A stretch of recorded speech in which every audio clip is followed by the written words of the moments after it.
Hello, everyone, and happy weekend. Well, we are continuing our topics for women over 40, and today's session is on exercise routine. We all know it's very important. So to talk,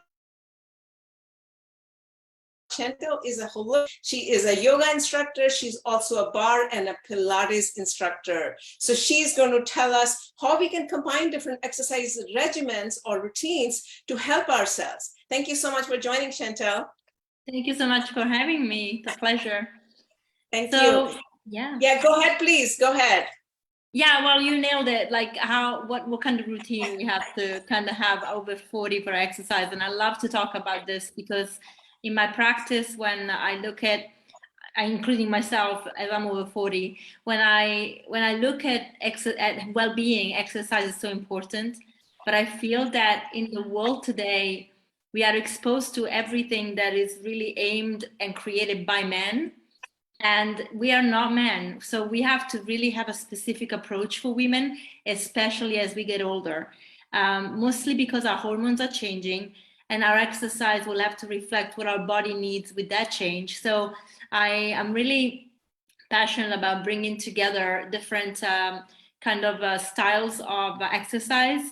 And I'm primarily a yoga teacher, but I worked in a studio in London where we did Pilates, we did Barre, and you kind of pick up on different elements. And I absolutely loved doing Pilates. I was doing reformers Pilates, and Barre has got such a beautiful targeted way. And I thought, why not combining, all these practices together? And so when I teach my clients, I kind of do that, including HIIT actually as well, because I feel like you want to have a little bit of cardio, you want to have the resistance. And so bringing it all together in a very holistic way, I love it. Not to take anything away from yoga as a practice on its own. It's a beautiful practice and it has so many benefits on its own. But if we want to just talk about how women should, mix different exercises so that we have strength, to reinforce bone density as we get older, how to balance our hormones, how to stay in shape. So everything kind of comes together. So it's nice to mix it up a little bit. Okay, so that's great. So let's just talk through a standard routine for a week, right? How much high intensity workout, yoga, Barre, Pilates, how should someone mix it up? So the first thing I think I like to really tackle is how long per day we should exercise.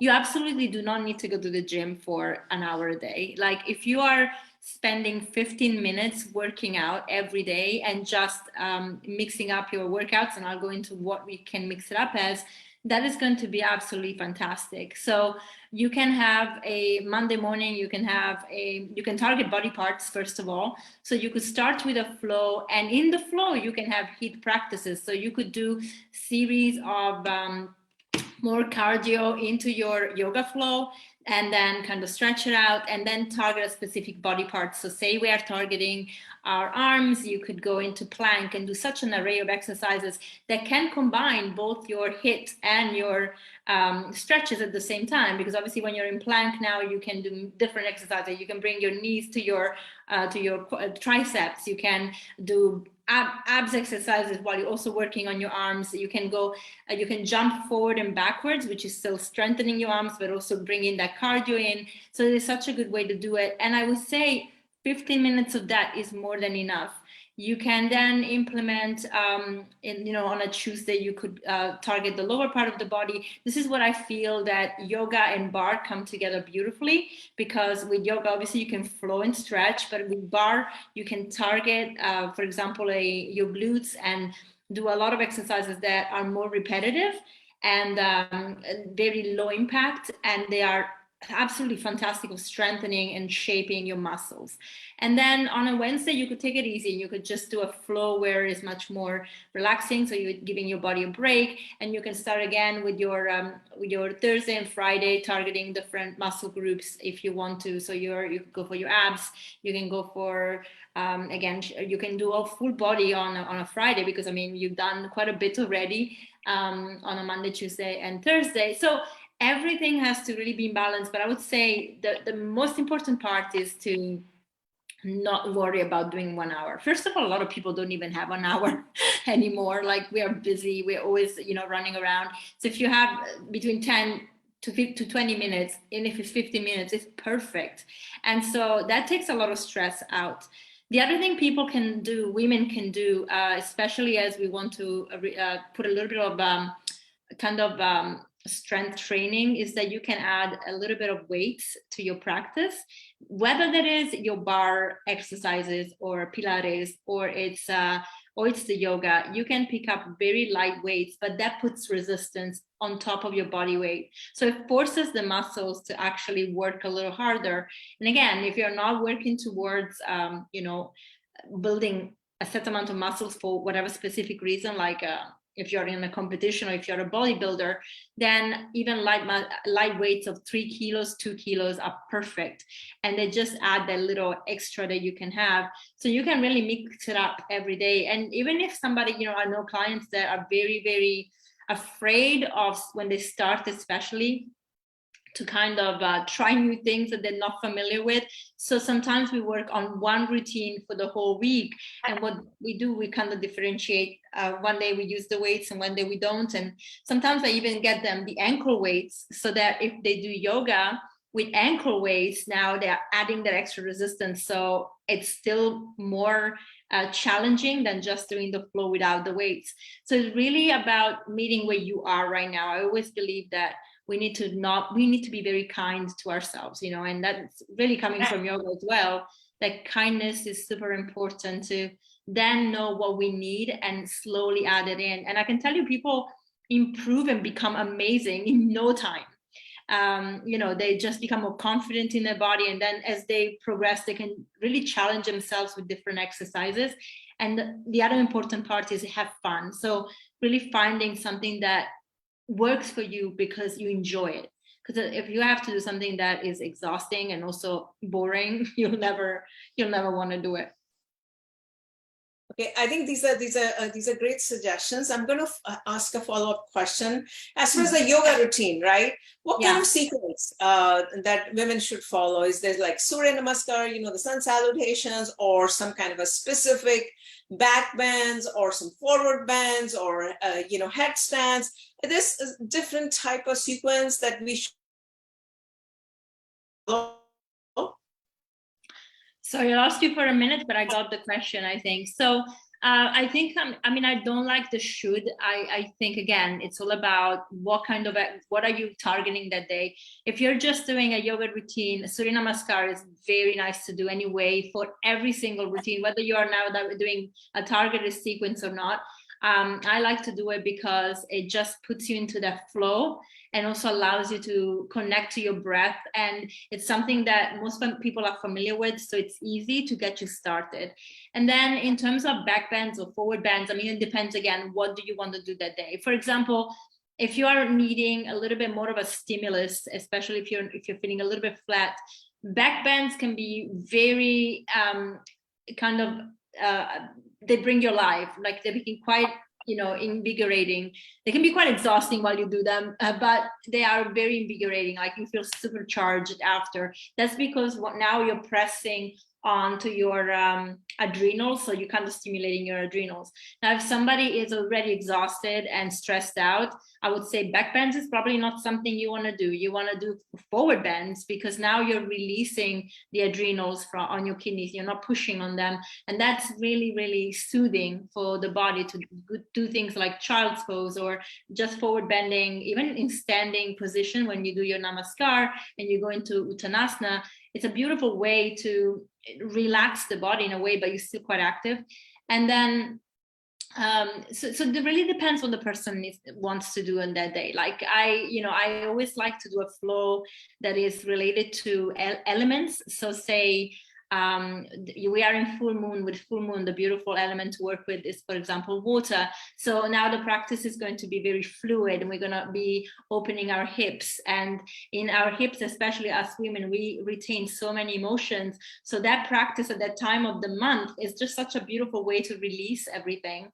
And women will find that as they get into with our cycle, even after menopause, you actually have that kind of cycle of your hormones still work at very small levels in comparison to when you were ovulating, but they still work and you are still in that cycle. So knowing that cycle can really help to actually practice the right form of yoga that will be beneficial for you in that day. Like, you'll know when you want to open the hips, you'll know when you need to go into back bends because you really want to open your chest.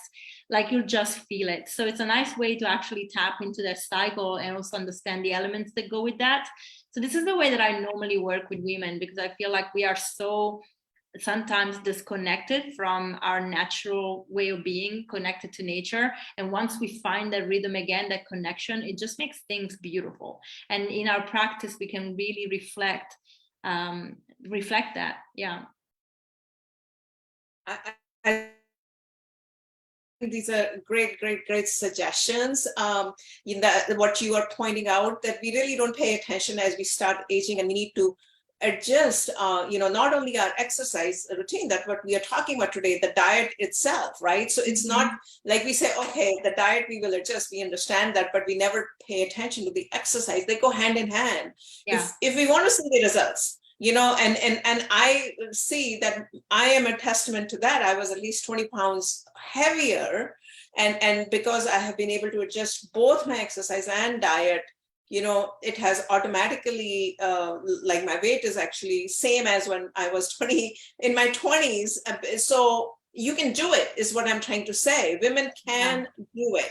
It's the question of tweaking it, right? You want to comment a little bit on that? Because a lot of women over 40, when I talk to so many of my friends, oh no, I can't get it out. This is stubborn weight. I completely disagree. So I want you to comment on that. I agree with you. It's not true. And actually, I can give you a testament here. For a couple of years, up to last year, I had a very stressful and traumatic time that kind of threw me off my routine. And this is when I actually also basically threw my body into perimenopause, and I just didn't know what was happening, but my hormones were all over the place, and I started gaining weight, and in a way that was not, you sometimes can gain a little bit of weight if you're like overindulging because it's the holidays or whatever, but you kind of in control of that. But that wasn't like it. It was like really out of control.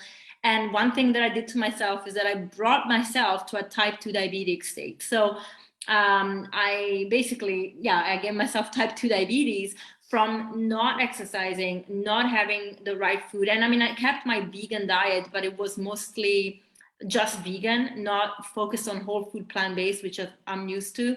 And basically I was becoming insulin. Well, I became insulin resistant.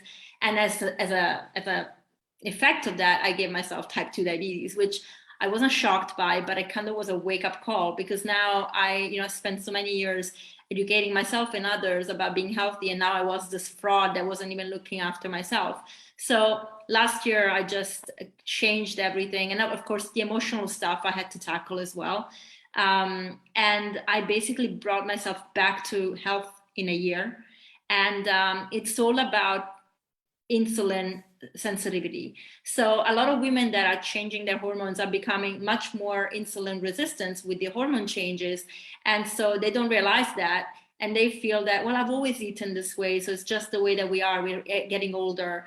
But actually, as you say, the tweaking is really important. Number one, understanding what your body likes and doesn't, because we're all different. So certain foods will spike our insulin more than others.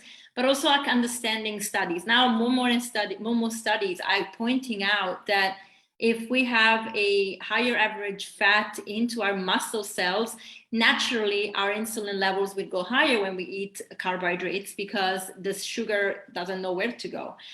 So understanding how do we eat fat, how can we eat them? Now, of course, there's always a debate between the ketogenic diets and the paleo diets and the whole food plant-based diet that are high carbs, because you can, in science, you can just choose an angle and go for it. But when we talk about I really like studies that are sound, and also talking about longevity, I personally found the whole food plant-based to make a lot of sense. Also because we also need the micronutrients that come from food to make sure that we can stay healthy, to make sure that we can balance our hormones, to make sure that our gut works well with the fiber, to make sure that we have the compounds that we need to regulate our liver, so that the liver can also detox from the excess hormones that are in our blood. So it's a very holistic approach, and we have to understand how were we made?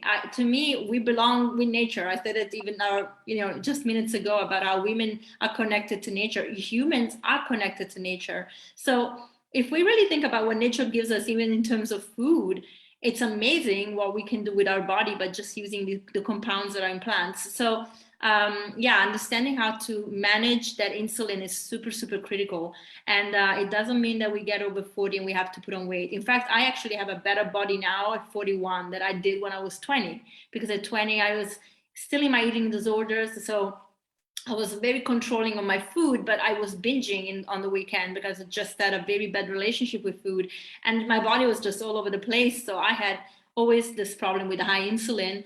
And, I'm good when I control it, and then I'm not good when I don't control it. So it's like, wow, I can go from right to left in no time. That's because I didn't treat my body very well for a long time. So it's not a sentence. Getting older is not like you're going to be in pain and you're going to be fat and you're going to be old. No, we can really thrive as we get older. In fact, I think that wisdom and maturity that we get when we get older can really benefit us in also the choices we make when it comes to food. It's a beautiful thing.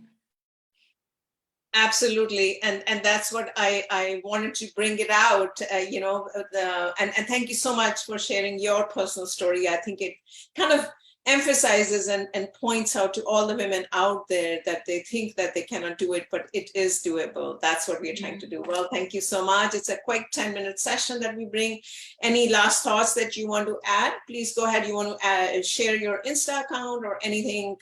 Please feel free to do that. Sure. I mean, you guys can find me on liveleanhealth.com, or on my Instagram, it's @liveleanhealth.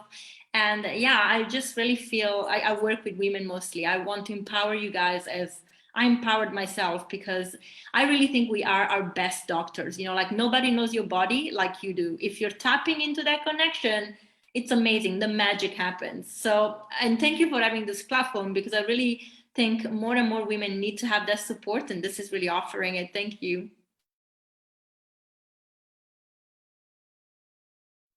All right. Well, thank you so much, everyone else. Have a great weekend.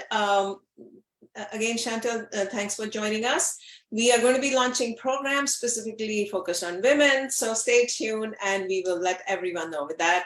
Have a great weekend, everyone. Thank you. Signing off. Bye-bye.